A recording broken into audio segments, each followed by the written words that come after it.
Welcome back to the Reckless CEO podcast. Man, I got a good one in here today, man. Mr. Lee Haight. We got the fire coming for you.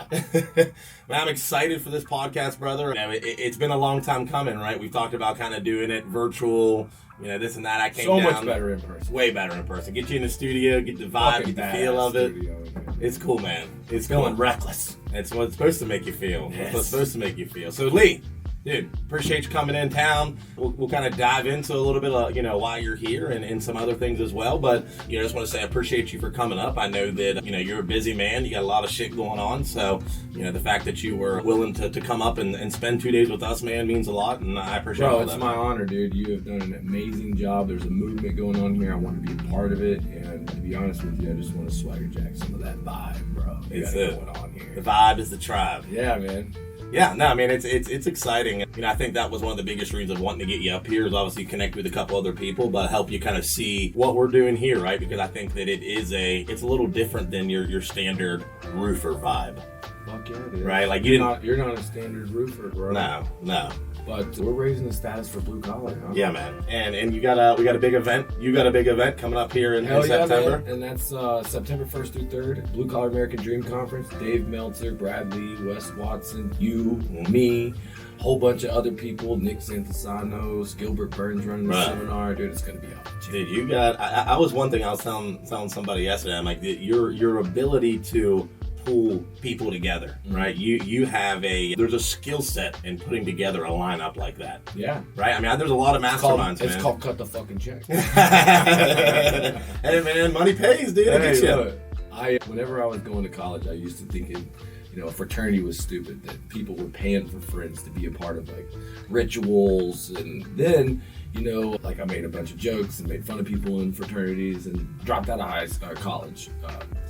My buddies who were in a fraternity, I came to hang out with them 3 years later, and then, the parties, the girls, all the other benefits. I'm like, damn, I was missing something here. Right, maybe man. Paying for friends is worth it. And then as a businessman, pay-for-play networking has leveled up everything in my life. And, I call it the Trojan horse. Like, be willing to put your money where your mouth is, get in the room where the connections are, and see where you can add value, because there is where the magic is made. Well, dude, that, and I think one of the biggest pieces to me that's always helped me when I've invested into these things is it humanizes people. Yeah. I heard something the other day. A guy said, if you want your kids to believe that they can make it to the pros, don't let them watch SportsCenter.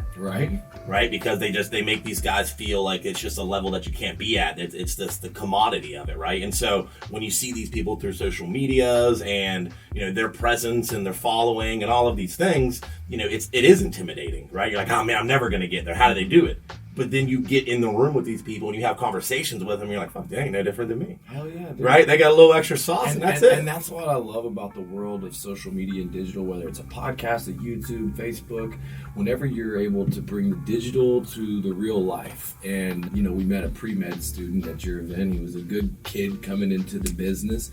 And he was like, seems like every badass entrepreneur like you has a story where they said, it all started when I went to the conference. I didn't have the money. I went all in and everything changed. Yeah. Isn't that your story? 100%. That's my story. And I think that's to me, the personal development, the shift was when I invested. Like I told the story yesterday, right? Like my first one was, I got kind of, caught up on YouTube thinking that, I didn't even know what like marketing was, digital marketing was. And so like I put my application in, they call me like 10 seconds later. I'm like, this is a God thing. Oh my God. You know what I mean? Like I had no idea, man. This was 3.5 years ago. And so I'm starting, like they reach out, hey, you got picked for this event. We want to bring you out, And I'm like, man, okay, awesome. They're like, it's 10,000. And they also like put you in the corner too to be like, you're worth it, man. You got to make this investment, right? Like they get you thinking, man, if I don't make the investment now, it's never going to happen for me. Well, it's important because if you're reaching for help and then you go and take that action and you apply, but then you get to that precipice. When I make the analogy, that's like, yeah, I want to go skydiving. Yeah, dude, I want to go, dude. And you go and you practice and you get a coach and you fucking go through the whole process. You've ever seen them on the ground on the dolly? Yeah. Just like flopped out.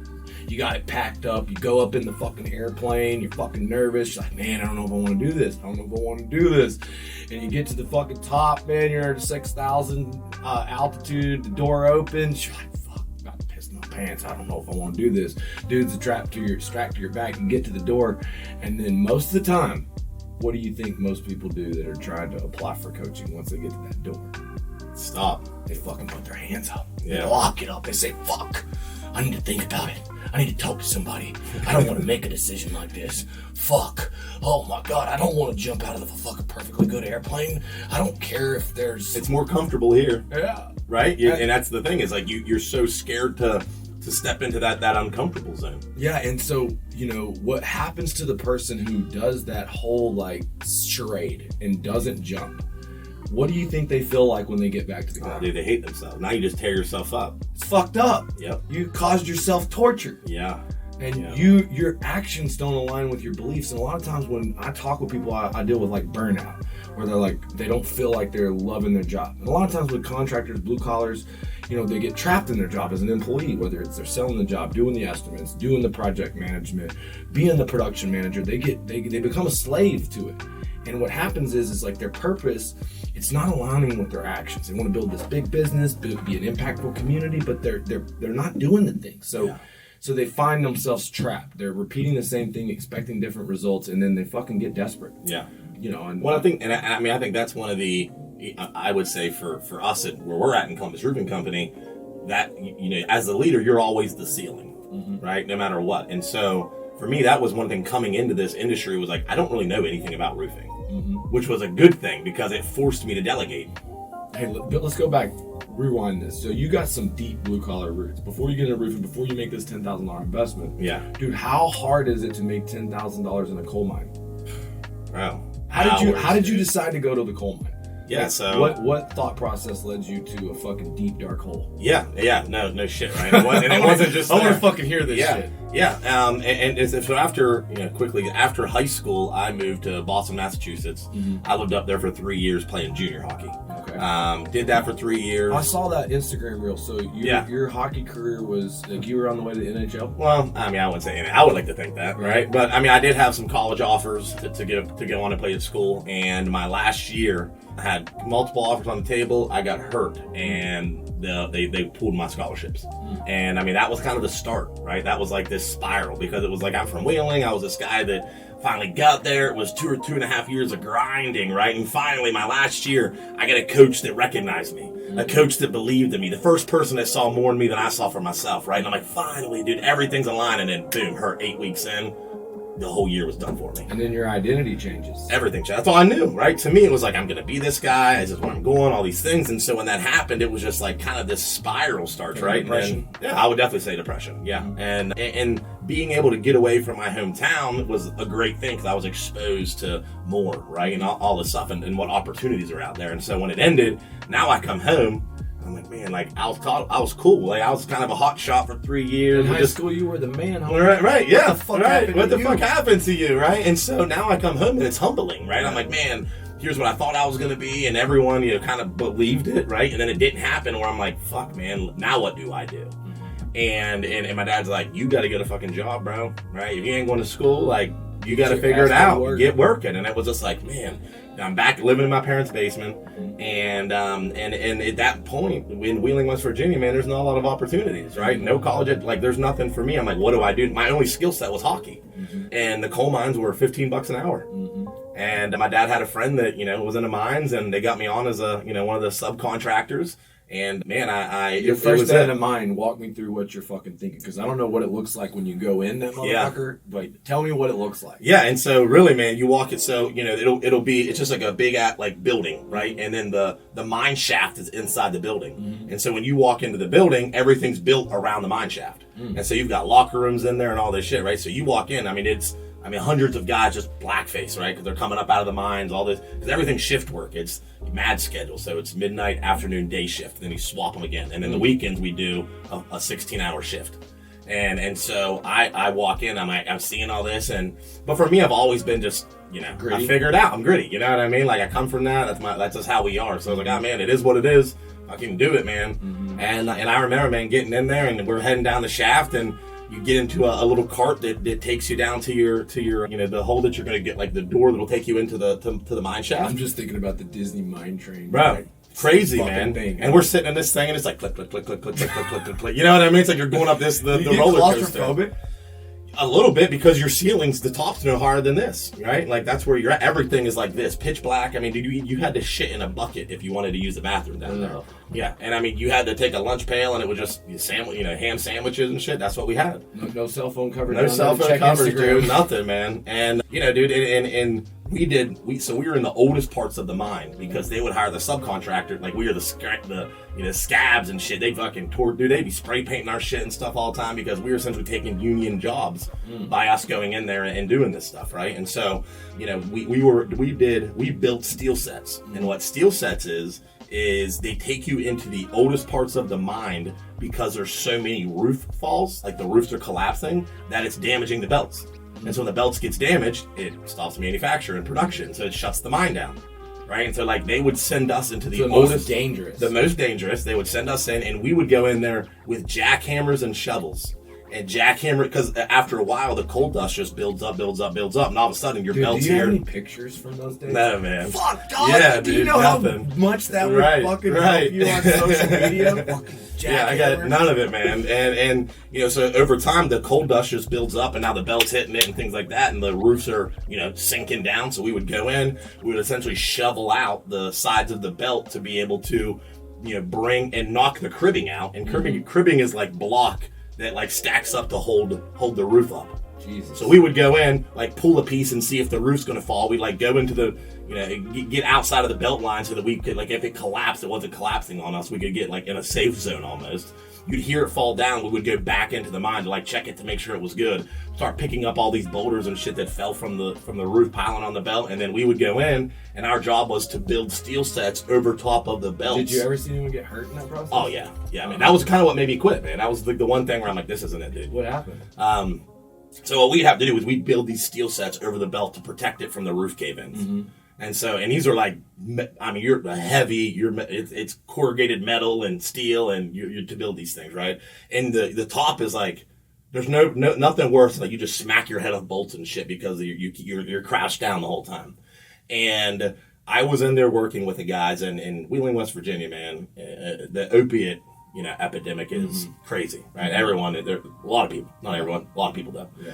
And I remember like I was underground, and I would watch the crew leads that I would with just be like blowing pills right off their lunch pails in between shifts. Right in, man. Yeah. And I'm like sitting there just like, dang, dude, I'm 20. Snorting them Percocets. Yeah, I'm 20 years old watching Popping this. Pee. Right, man. And so, but it was like, it is what it is. But this is like our crew leader. This is the guy that was fucking keeping me safe. Blue collar leadership. Right, blue collar leadership, man. Blue hard. And dude, so for us, what we'd have to do is like we'd have to time it up where they would either stop the belt for us for a second, right? So we could get the beam to go across. You have guys on one side, guys on the other side. So we would like, hey, stop the belt. They'd kill it which they hated even doing. They're pretty much like, do it with the belt running, figure it out, because we don't want to stop it.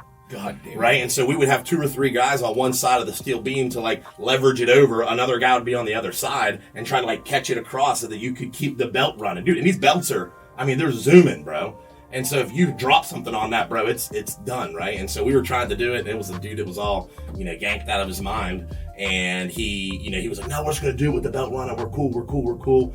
And he went to stick it across, man, and it like slipped out of his hand. And I was like part of the guy holding it. And it hit the belt, dude, and bounced up, and it just went. I mean, a dude ducked, almost ripped a dude's head off, and it was like going down the belt line, just like smacking shit and blowing out any supports that it had to. Yeah, and that day was the day where I'm like, I gotta get the fuck out of here, man. Yeah. So I gotta get reckless with my entrepreneur no skills. shit, man. That was kind of I gotta get out of here. But it wasn't then. I wasn't done from there, right? Mm-hmm. Because now I got out of the mine because I ended up getting hired on at a gas plant called with Williams Energy, and I was an operator technician there for 5 years. So spinning valves, building out pipelines, doing all the operations work. And that's like an electrical company, right? It's a midstream gas processing plant. Same, I mean, dude, you're talking natural gas. Oh God. Right, and so like, dude, blow up 100%, right? And it's like we'd have to be, if we had to, bleed a tank off or something, you just like, let it go. It's like clouds and just moving around. You're like, man, that can't be good for you. If someone lights up a joint here, we're blowing this whole thing up. God, don't let me down there. And so I went there, and I was there for 5 years, and same thing. Like, our schedule was you did all 12-hour days. How long were you down there? I was for 5 years, 5.5 years. Are you fucking kidding me? Yep. Jeez, So, did you get depressed during that time period? oh, so that eventually was the thing that kind of, changed my perspective, because it was like, and again, that's why you got paid more than $15 an hour, though. Yeah, so we were $20 an hour. Oh, big raise. Right. But at home you're making, but you're also working Plus 80 hours overtime. a week. Right, and you're working, 80 hours a week. So I was making probably $100,000 or so. Damn, $20 an hour adds up to $100,000. Yeah, that's some hustle, dude. That's hustle, blue collar grit. That's it. And so, but same thing, now I'm here and working this and just miserable, bro. I'm depressed. My relationships there weren't good. I wasn't a good human. Like, it was like 3 steps forward, 2 steps back, right? My family owned a pub, an Irish pub.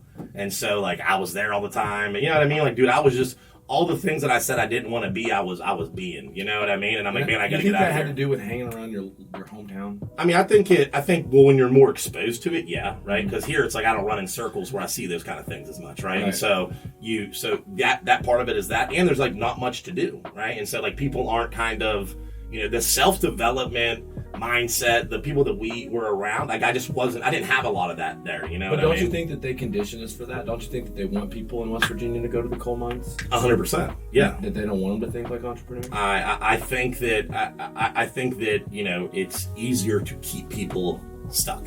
Yeah. Right, and because when you step out and start seeing things, and they build it up in your mind to be scary, right? To me, I'm like, I need this secure job and insurance and this 401k. Yeah, you know what I mean? Like the best thing the 401k ever did for me was when I moved to Columbus, I cashed it out and got some real estate, motherfucker. They taxed me 50% on it and put some money in my pocket, and I brought that here. And that's how you rolled. That's how I rolled, dude. So yeah, so eventually what happened was we ended up going up to, me and a couple buddies went to a game at Ohio State. Come up here to Columbus for one weekend. This was 2017, Penn State versus Ohio State. What, you and Zeke, was it? Yeah, Zeke was one of them. Nice. Yep, Zeke and a buddy Jake and Eric. And we come up. Man, I'll never forget it, dude. It was like I remember walking out of the bar that night, and it was just like, I always say it was like a God thing. You know what I mean? Because I was like looking up, and I was like, man, something about it. It's just like this overwhelming, like, this is where you need to be. And on the way home, I was looking up jobs on Indeed while we were driving back home to Wheeling. And every time you hear success from an entrepreneur, it's that they followed their gut feeling. Every time, man. Every fucking time. Every time. If everybody would just do that. Yeah, it's just you gotta capitalize when you get it. You know but what it I mean? Ain't easy. No, it ain't easy because the thing is that it's also thinking like, what if it's the wrong thing? No shit. But that's what everybody fucking thinks. Right. But 9 times out of 10, the right thing was the wrong thing. So how long ago did you get to Columbus? So that would have been 5 years ago. 5 years. 5 years. Yeah. And so you're not a salesman. No, I mean I knew that I could be. You know what I mean? Like I knew I had purple hustle. skills and hustle and things like you that. Could pick up ladies at the bar. Yeah, I mean I'm a charmer. You know, right. I got some charisma. Right. You know, but I and so on the way home I'm looking, and I found a job. It was doing door-to-door sales for AEP Energy. Oh shit. For $10 an hour plus commission. Nice. And in my mind I'm like, man, like I just need something to go to. Like I just gotta have, and it was almost because I knew that. So the pitch was like, how you doing? I'm Mike with AEP Energy. I don't know if you. Hey, Mike. Yeah, I'm like, I don't know if you're aware of it, but do you have any idea the difference between the generation bill that you have? And they're like, what's that? Like, what's the generation bill? So that's your utility bill, right? That's what you pay your majority of people automatically are with AEP Energy, and you can actually decide who your distribution comes from. Oh, nice. Right, and so I saw that big building. So I can American Electric Power. Yep, right? yep. And so what I can do is I can give you a set rate. So rather than being with AEP and having the validity of the market, I'm able to get you this set rate, and so that you'll know where you're going to be at. Your bills are kind of like you're good. So you were practically selling solar. Pretty much, yeah. Give me your electric bill. Fucking solar panels. Right. Give me your electric bill, and every deal we did. That was perfect training for you. Right, bro. $25 is what I got for a deal that I locked up. Are you fucking kidding me? No, bro. Were you slaying? Yeah, I was slaying. It was. What was your best week? But dude, listen. So it was. When I moved here, it was December. Yeah. So I did door-to-door sales in December was when I started. And in Columbus, Ohio. In Columbus, Ohio, bro. I literally, when I made the decision, I'm like, I'm doing it. Within 3 weeks of that day, we came back from Columbus. I cashed out my 401k, loaded up my truck, and just came here. Oh, shit. Yeah, and didn't have a plan other than this. Stay? So I had a friend of a friend. Like I knew a guy that knew a guy up here. Couch surfing? Yep. Stayed on his couch until I could find a place to live. Couch surfing, man. Of a bitch. Yeah. And the American dream got started. Bro, and it was literally like I had this you know, you have my truck now, my F-150, right? So I had a Lariat back then, but I was way over leveraged, couldn't afford it, wanted to fit in, all the things that you need to be cool, right? And so went and bought this truck, and when I got here, I'm like, I can't afford the truck payment no more. I can't afford the gas on it. I can't park this bitch anywhere in Columbus. I'm driving all over the place. So I had to, you know, essentially take negative equity on it. Got a Toyota Corolla. Right, just to get a car that I could, you know, was feasible and I could afford at this point. So didn't get my truck, and I'm like, man, when I can come back and buy this shit in cash, I'm gonna get this same truck again. That's where my F-150. That's a beautiful wrap on that, some bitch too, boy. Yeah. And so how long did it take you to get the money to put up $10,000 for coaching? Because I mean, 3 years. Saving $10,000 is hard for people. Yeah, I would say 3 years. 3 years? 3 years. Yeah, and like now with your guys, since you started the company, you know, you got a guy like Nate. You know, how long did it take Nate to get his first $10,000 check? Month 2. Month fucking 2? Yes. What the fuck? Month 2. Yep. Isn't that a good feeling? 60 Isn't that a days fucking good feeling? Yeah, man, it's an incredible feeling. And that's what I look at, you know, with Columbus Roofing. It's like, to me, it's like a vocational. Yeah. Right? I'm teaching these guys real estate investing. I'm teaching them just the things that I get to learn from people like you and Ryan and all these resources. I'm like, that's what makes what we have valuable, because anybody can go start their own company and do it. But go find the resources that I have and think you're going to beat me, because you're not. So where did this transformation start, where you became this reckless CEO? Well, and so essentially I made no money when I was doing the AEP door-to-door, right? I was like going through everything I had. I'm like, this is bad. This is bad. The commissions are not big enough. No. I actually got on with a cemetery. And so I started selling grave plots. Holy shit! Yeah. Motherfuckers dying to get in that motherfucker. Dude, they were dying to see me, bro. Oh shit! And so so I ended up I got hired on at Greenlawn Cemetery, which is downtown Columbus. My first month, I sold an above ground mausoleum for $85,000 and made. Are you shitting me? Swear to God, made a $12,000 commission check, and I'm like, what the fuck, dude? Yeah, and that was like, okay, now I kind of got something, right? And what did that guy do?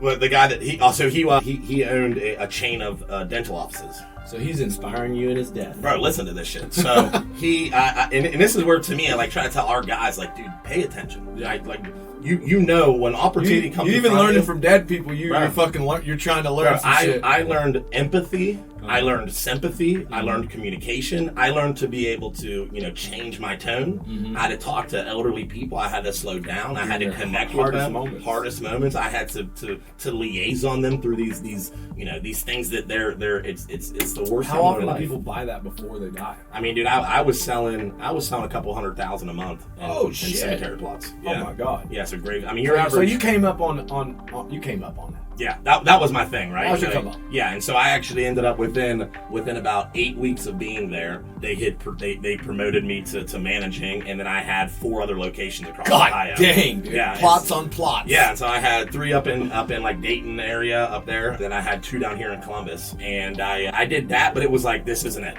Right, I'm like, this is cool, but this ain't it. It's not enough purpose, not enough impact. Exactly, right? I'm like, I got what I got out of it, what I needed out of it. It's time to go. So I was probably making, again, but I also, when I left Wheeling, like, I was not in a good position to leave Wheeling. Like, I had $5,000 in, dude, I was buried in debt. Yeah. You know what I mean? Like, made all the dumbest decisions. And that's why I tell people now, I'm like, there's never a right time. No. Make the time and just commit now, figure it out later. That's it, figure it out, man, because it always works out. And that's what, you know, we were talking about when you invest. Like, once you make that commitment to something like that, you realize how just like, is what it is. Right. I'll throw $10,000 away again or $50,000 away again. I'll lose. I've lost $100,000 on investments. You know what I mean? But it's the just reality like is if you're putting it towards personal development, it's almost like I'm paying so I pay attention, and I'm telling the world that I ain't fucking quitting on this shit. I consider it almost the same thing when you look at tithing to the church. It's very similar, right? When there's a reason they want you to tithe. One of the plays also, you got to support the church. Put your money where your mouth is. That's it, bro. When you start investing in the church, when you invest in a church, you're going to pay attention a little more. You're going to pay attention to God. You're going to pay attention to these things. They're no different than a mentorship, right? And so,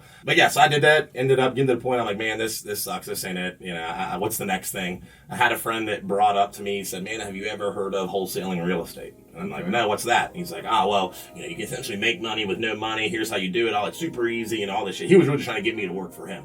And I'm like, okay, cool. Let's like look into it, right? So I'm like studying it, this and that, and he ends up moving away. So like I felt like I had some life to me. I'm like, oh shit, like in between work, I'm checking this stuff out and watching videos and shit, trying to learn on it. And he leaves, moves away. And I'm like, man, that was kind of I felt like I had something there. You know what I mean? Like that was kind of like life again.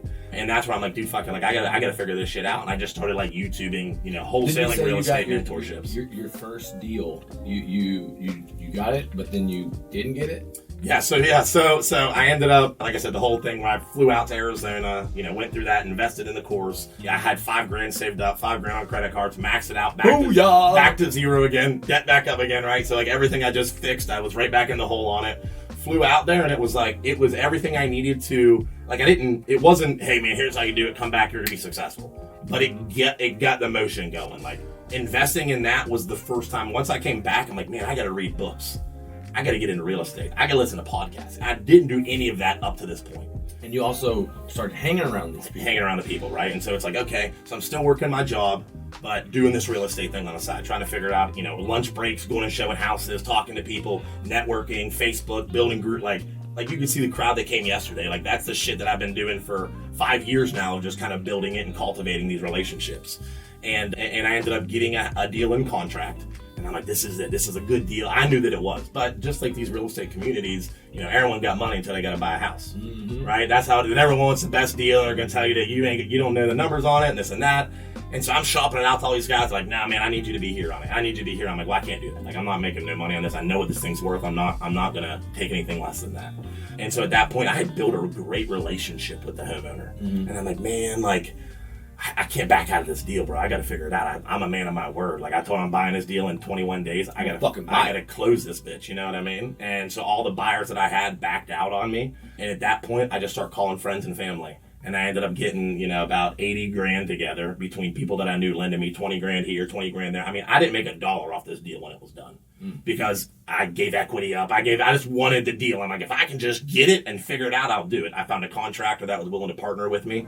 He ran the construction deal. He brought the other side of the funds, and we did it together. And at that moment, literally when that house happened, I quit my job and jumped on. I'm gonna figure this real estate shit out. All in. And then I just started doing some deals while that one was getting built. And it was kind of the, robbing Pater to pay Paul construction stuff, right? I'm like, started a construction company, going through that. I'm like, real estate's, it's great, but it's taking money from the thing that money needs to stay in. I'll get this construction money, a construction company going. So now I can at least pay myself to do the deal, do it for other investors, right? Kind of manage, handle those things. And so that was kind of the, the evolution. And eventually looking at it, I'm like, fuck, dude, a $20,000 bathroom takes me 2 weeks. There's 5 trades to go through. This ain't it. Roofing. Oh yeah, here we go. Right? It's like, dang, man. It's like the exterior game is the game, man. It's roofing, siding, windows, doors. It's a day, 2 days work, and your margins are much higher. You have one trade coming in there, so you're not managing all these things, right? Any brother exterior, so they can't pick your job apart so much. 100%. They don't exactly, and it's just like and you can do it without inconveniencing the homeowner. That's the biggest part. The hardest part doing these. A roof is pretty big inconvenience for. But it's not, because most people can sit inside and not even know the roof's getting done. Nah, I don't know about that. I mean, maybe if you're in Florida dealing with. Well, basically, it pisses people off hearing the noise. My mom, she's a counselor, and so she was getting her roof done one time. Yeah. And she's constantly trying to do her counseling sessions, and they're putting on a big old flat roof, and so these big rolls of TPO are heavy as shit. Yeah, they're smacking, and when you drop them, dude, the whole thing shakes. Yeah. And they're dropping this big shit. And my mom calls me because I know the guy who's doing the job. We didn't get it, someone else did, and she's like, "Lee, you call that guy. You tell him it's disrupting, and there's a problem, and all this roofing." I said, "Mom, do you realize we put on thousands of roofs a year and we do this to people every single day? I'm sorry, but you're being a Karen." Just right. But even in that, it's still different than having to send them in, redo their kitchen, uproot their life, right? So that was, to me, like, that's where it all made sense. And then seeing that, through doing the real estate stuff, having the events, connecting, I'm like, I kind of have built this little tribe, right? That people are kind of like watching me and following me, support, right? And it was like, okay, maybe there's something here. Like, how can I leverage that? Because that's what I knew I needed to do. I'm like, there's got to be a way. In real estate and growing my investment business, looking at it, I'm like, man, for me to have 10 sales guys, for each of them to be making money, I can't do it in real estate. It's hard, man. The margins aren't there. It's a difficult market here. There's a lot of overhead expense and marketing and all of these things, where the roof thing to me made so much sense, because I'm like, margins are bigger. Hey, my name's Lee, and I think I see some storm damage on your roof, and your neighbors, they're not pulling their hard-earned money out of their bank account or their 401k. They're getting their new roofs paid for by the insurance, and I think you might have some damage, and if I do an inspection, you may qualify for a roof paid for by your insurance too. I want to make sure you don't waste $20,000. Let me take a look at your roof. Done. That's an easy motherfucking pitch. That's a pitch. And from there, that guy makes $2,500 off that, $3,000 off that, or more, right? And so for me, it was really, the roofing was everything, was like the quantum leap that came together, because it was like, I learned business to this point, right? I've done some things, so I started to figure some things out, learned marketing, learned operations, sales, service, all of that stuff. And then on top of that, I was like, this is an industry that everybody that works with me can make money. It's not the Mike thing. This isn't my investing company. It's everyone's going to be about me. It's like, no, dude, my top sales guy makes more money than I did. So you went out, you sold 3 roofs. Yeah. On your own. Yeah. And so you watch YouTube to learn. Yeah. Yep. And so I just on that YouTube, dude. Literally, I was YouTubing the insurance process, how to do some inspections, things like that. And then I had a couple friends that had houses. So I'm just like, hey man, like I think I might be able to get your roof taken care of through your insurance. Like, can I try it out on you? They're like, yeah, man, go ahead. Got up there, and my first deal was a friend of mine got his roof covered for him. And I'm like, well, shit, this thing's real. Right. And then I connected with an adjuster who, it ended up being a storm hit Worcester, Ohio. And the adjuster, him and I had built a relationship for like the last 2 months while I was kind of building my business. The storm hit, they couldn't handle it. He's like, Mike, send all your sales guys up here because I need help on inspections. And like anyone that doesn't have a roofer, I'm giving them to you. Oh, we went from we did 3 roofs the first month.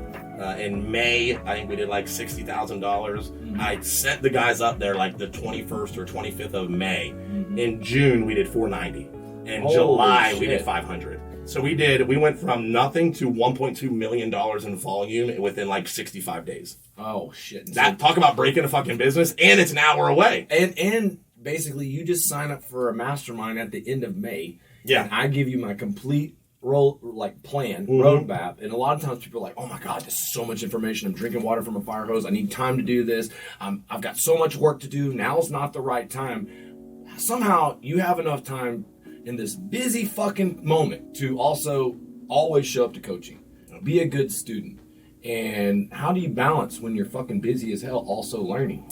Man, I think that there's seasons for it, right? There's seasons where you have to consume more, and there's seasons that you got to take action more. For me, it was like I knew, like I was telling you earlier, like coming into roofing, because I'd done masterminds with real estate, and I already knew the game. So like when I got into roofing, I literally called any of my friends that knew a guy that might be in roofing and whatnot. I'm like, who do I talk to? Who do I pay money to learn from? Like I don't care about, hey, coach me for a year. I'm like, give me everything you got, and so I can figure it the fuck out as fast as I can. I don't need time, I need resources. And so at that point, like I just came into the business with a different understanding of like, I'm not here to learn, how to install a roof. I'm here to learn how to grow this business, right? And like, what are the things that I'm good at? And then literally delegating everything else. Dude, you really are a reckless CEO. That's it, bro. And that's how the reckless CEO happened, right? It was, to tie it back to that, right? It was like, a coach of mine, Ryan Nidell, he's always like, man, you're best suited to teach the person you used to be, right? And so when I'm thinking like, man, I want to get into some coaching and consulting as my thing grows, I'm like, who is my client, right? What's my client look like? And I'm like, man, like that client to me is like kind of reckless. It's like that reckless and abandoned, like, your worth, you possess something great, but you just don't know how to kind of get it out there. That's the poker player that says, fuck it, I'm all in. Right. But I'm all in, motherfucker. And you win, right? Yeah. It's like you continue to win. It's like things happen, like, yeah, you might be breaking the business and losing shit and this and that, but somehow you're coming up on top and people are following you and it's like things are happening. And so to me, it's like, that's that reckless CEO. Right? It's like just being so willing to fucking go out to do shit you don't know what you're doing, but so committed to you and the vision that you have, that it's like, that to me is what the reckless CEO is. This is a Bradley dropping bomb. Yeah. So that was kind of the whole. Fuck yeah, bro. I love that shit, man. I mean, look, it's been inspiring to work with you, dude. Seeing somebody that really has become a social sales king, somebody that has built a team that's all about culture, leadership, and branding, the stuff that we talked about last night. Like last night we had a big event. We had 60 plus people there. There was contractors, entrepreneurs, investors, realtors, salespeople. I'm looking around the room. I'm like, dude, this only started 15 months ago. Wow. Yeah. Isn't it crazy? It is. Dude, that's the coolest part about it, man. Like, I know you probably feel like this too, because you do your events. Like, there's so much like fucking power in just being a creator. Yeah. You know what I mean? Like when you get that feeling of like, man, I want to have something, and then you put the movement on to make it happen, and you get the people to get behind you and do it. It's like, how the fuck did a guy not from this city come here, get a name like Columbus Roofing Company. Right. You know what I'm saying? And then like build this sales team, build where we're at, and then seeing all these people come out, I'm like, dude, you can literally do anything you want if you just, like, the story you tell yourself is what matters. Because no one else's perception of you is what's important. Because if you believe you got fucking shit to say and that you're great, bro, your belief is everything, because that's what everybody can get behind. Hey, what's some of the unconventional stuff that you picked up from me that you applied, that you know, some of the stuff that might have helped you? Unconventional, what do you mean by that? Like just things that are not normal? Or... No, I mean, I think that a lot of it, dude, I think that the side of the social side is so important. That's really what I'm talking about. Yeah, and that's to me everything, right? And it's that, you know, so many contractors look past that and they care about, you know, what people think of them or their families. And like one thing I really learned from you is like, dude, fuck what those people think about you, because if they've been following you from now and they ain't bought nothing from you, then they don't fucking matter. That's right. You know what I mean? Absolutely. It's the new eyeballs you get are the ones that matter, man. Yeah. And it's not about, you know, speaking to everybody. It's speaking to the right ones. Right. The right ones out there are listening, dude. And like we said yesterday, dude, I don't care if it's 10 people. Those 10 people's life could be impacted, and then what are they going to do from there to the next person, right? And so with you, it was just being I think that really helped me to see is like, man, like, and then meeting you in the, you know, just you're such a good guy and the character and integrity, and I'm like, man, like, he's just like me. Yeah. You know what I mean? Well, like, one thing that you've done better than me is you've got your team to participate in the social sales team approach. If you do it, they do it. And as a team, can you talk about how that has really blown up, like the tagging each other, the posting all the time, always on a roof and sharing the wins? Yeah. How's that spread it? Because I mean, that's not even paid advertising. No, and that's and I think those are the two sides of it, right? Because a lot of people are, you know, paid ads, do all these things, which all of that is great. You have to do that, right? But when you can start to, you know, create this concept of the intrapreneur, that's where the power's at, right? With my people, I tell them all the time, like, I always compare it to sports, right? I'm like, listen, man, every team needs a Tom Brady, and they need that Randy Moss, and they need the Bill Belichick, and then Robert Kraft. Right, you look at NFL teams, and you'd love to be a wide receiver. Right. Why wouldn't you want to be a sales guy here when we can do the same fucking thing? Dude. Right. Everybody's biggest problem in blue collar is, how do I find skilled workers? How do I find salespeople? How do I get people to want to work for me? Right. And how do you do it? Man, I it's inspiring people. It's having that vision, and it's having so much belief in that vision that it's like people just grab it. Dude, people need a leader. People need someone to gravitate towards. They need somebody that empowers them to see a version of themselves that they can't see for themselves, right? And someone that truly believes in that, feeds into them, and makes them feel that, like, damn, bro, this guy really does want my success. Yeah, dude, your vibe attracts your tribe, and if you want to fix your business, it starts at the top. You started with yourself. 100%. And look what's happened, dude. Yeah. Like, and I look at the quality of people. Even my guy Levi, I was like, dude, he's got some studs. Look around, man. Like, there's a look, there's a style, there's a personal development, core value. And I think that's what the core values, right? Like, to me, it's like those are those little things that I think small business owners overlook. And so they just start bringing people in, and people don't fit culture. And I had a team of that last year, right? I had, you know, we had a pretty big staff, and I literally came back into this season with one guy from last year's. You know, we did $3.2 million last year. After all that success and recognition, talk about the feelings that, you know, going down to one person gave you. Bro, that was the flesh. When I found out that guy was trying to recruit my people and was going to pay him more money than I could pay him or had paid him and all of these things, and it was like, man, like, I sent you guys up to Worcester to this storm with a relationship that I created. I paid every single person a flat 10% of whatever the company's volume was. Like, it wasn't. Somebody came in, offered more money for your people. Yeah, it wasn't like I told my guys, like, hey, you know, whatever deal you inspect, if you close it, you get it. Like, no, you're getting paid 10% of whatever our total volume is as a company, each rep, to just go inspect these things for me. That's what they got. And so, like, when this guy comes in, he's like, oh, I'm going to offer you 13%. Our guys are like, that's 3% more than what we got. I'm like, I just gave you $1.6 million in volume for. What do you mean? You didn't do the work for that. That was a relationship that I created. I would have rather went up there and inspected them all and put the money in my fucking pocket. But guess what? Because of the way that it stretched us so thin, I had to make no fucking money by the time that was done. Right. They all got everything, right? And so when someone comes in and I see that the people that I thought had my fucking back didn't have my back, like that was a slap in the face, man. Kick in the gut. It was a fucking gut punch. It is, man, because it's like, dude, I truly believe that I would take a bullet for these guys, and I realized that they wouldn't do the same for me. And that's just game. That's business, man. That's the business. That's the game of life. And that was such a good lesson that had to happen for me, because I realized that I thought I was creating culture and I wasn't. Mm-hmm. Right? What did you do differently? Man, what I did, I mean, I think one is that, like, first align my core values. Mm-hmm. That was it, right? What my core values are, like, what does core values look like? What are they like? No, they're me. Mm-hmm. What are my values? What are yours? So we say the acronym's PIST, right? And so it's pissed off for greatness. I'm pissed off for greatness. It's this. So it's positive. It's integrity. It's solution oriented. It's direct and driven. Like those are our, and then we have definitions to inside of that of what they are, right? And so. But like once I realized that like that was kind of who I was and what I was, then it was like, okay, I just got to find the guys now that align with that, and being more stringent on who I bring in, because when you first start, it's a pulse.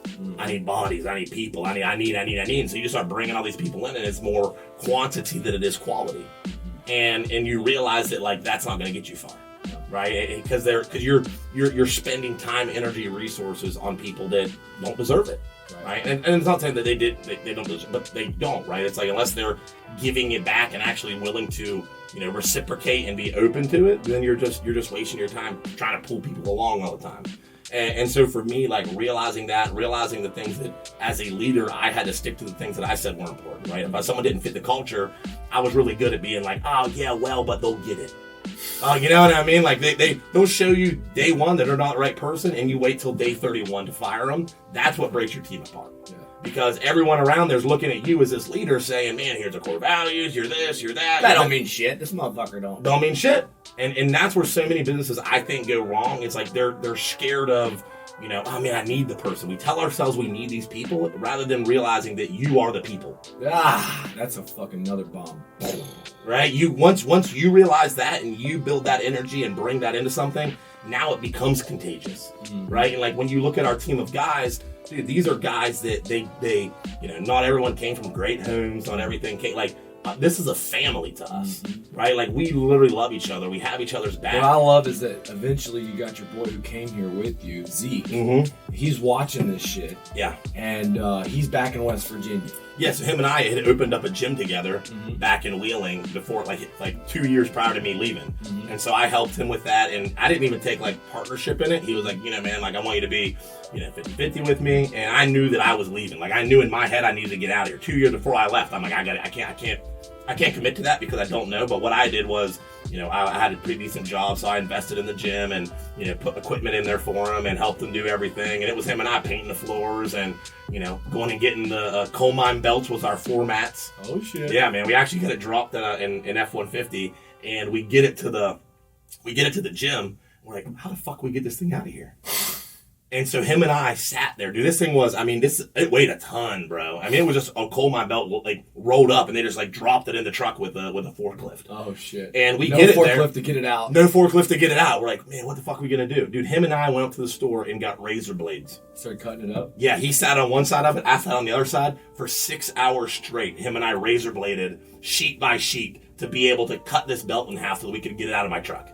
Damn, that's sweat equity that's paid back. That's that sweat equity. But like you said, right? And so it's like I kind of helped him get his dream and build all that. And, as I came here and started getting things, him and I have just always been super tight, man. We've been friends for 10 years, and I've watched him become an incredible dad and everything that he's done. And he was really like the first entrepreneur that I met, which was really cool, right? It's like he had this vision of all these things, and I was scared, kind of, right? I didn't like jump in on it with him. I was like, man, that looks cool. This guy, he knows these things. And so it was awesome to be able to help him do that. And then, when I got things up here with Columbus Roofing Company, facilitated and things like that. Like I literally, we had those, 10, 15 phone calls back and forth. And, eventually I'm like, bro, either fucking nut up or shut up, dude. Pack your fucking bags. Yeah, I'm like, dude, sell the gym, get rid of it. I'm telling you, coming here is going to get you to where you want to be way faster. Dude, you and I can People are sometimes afraid to do that to people. They're afraid to tell them. Tell them, man. They're afraid to say, dude, you're fucking up. Yeah. Drop everything you're doing.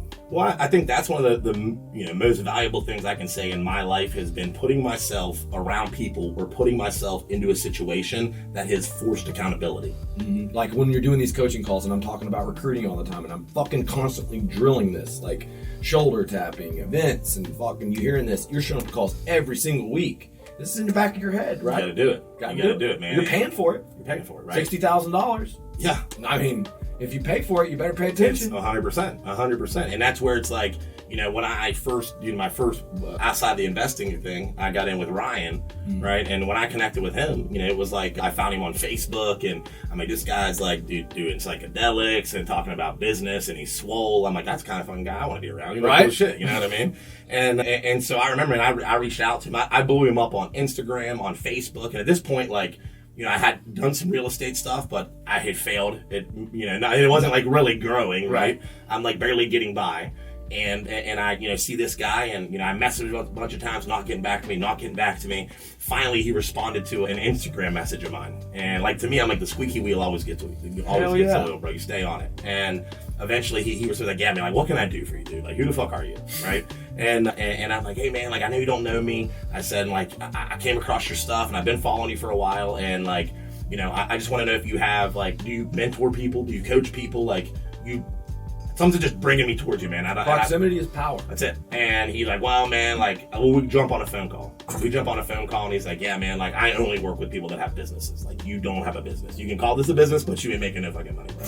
And I'm like, yeah. And like, but dude, the conversation, man, like, I remember being in tears by the time that conversation was over, because it was just like so much alignment, right? It's like another one of those God things. It just like, boom, it happened, right? And we get off that, we get off that phone call, and he's like, yeah, listen, man, like, meet me at this coffee shop here in 2 days. So I meet him there, and he's walking me through, and he's like, listen, man, like, I only took this meeting with you because there's a piece of me inside of you that I see. I wouldn't work with anybody like you. Like, if you weren't in Columbus, this wouldn't be a situation. Like, I've got coaching clients all over the world. Like, this is literally a one of a kind, once in a lifetime opportunity. That's it. And he's like, but he didn't ask you for 60,000. No, but so he's like, listen, man, he said, I get it. You want these things. A lot of people want these things. It's just how much you've been about getting in touch with me. Like, I can tell that you're serious about it. He said, but, I don't have time to waste either. And he's like, so it's going to be $1,000 a month. And I was like, fuck, I ain't got $1,000. I ain't got $1,000 my name. And I'm like, in that mode, I'm just like, okay. I was like, when do I need to get it to you? And he's like, we can start next month. And at that point, dude, I was in the bodybuilding community, things like that, bro. I was flipping steroids. I was whatever it took. Literally, you know what I mean? I was just trying to peddling. I was, you know what I mean? Like, but it was all I knew that I had to leverage the resources and things that I had to just. It was like, it's a time, man. It's just, I just got to do what I got to do.